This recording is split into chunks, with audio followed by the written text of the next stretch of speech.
Hey, I just got a quick question for you guys. Do you ever have to back in a campsite after dark? Sometimes we do. We're not one of those people that are retired that can only go during the day that says, I have to be there by 3 o'clock or I'm not going.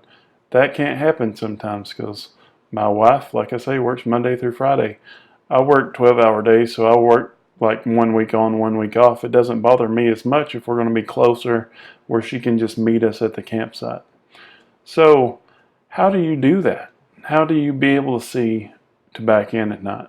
So you got a couple options. One option is to light it up somehow, and the second option is to mark an outline. The way that I usually mark the outline whenever we're trying to back up is I have some glow sticks that I put along the driver's side outline of the camp area, and that way I know where basically the edge of the campsite is, and that way I can just back up alongside there and get out and check periodically.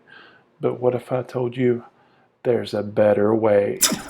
We're here to talk to you about the surprise I told you about in the last video, in the solar video.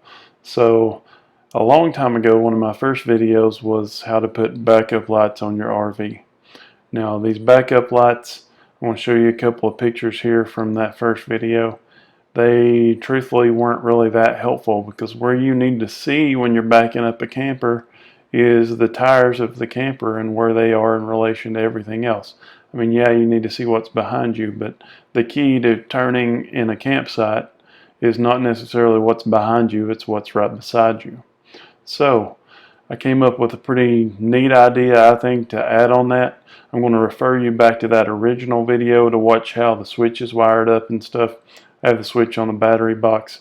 In this application, I started to change the wiring so that it works automatically when I put the truck in reverse, but I don't really want to do that. It's a little more of a hassle, at first, because whenever you first get out to back in a campsite, then you got to get out and flip the switch. But if you don't do that, then when you're trying to back up, if there's a problem and you're trying to get out and see something, then the lights aren't on whenever your truck's not in reverse.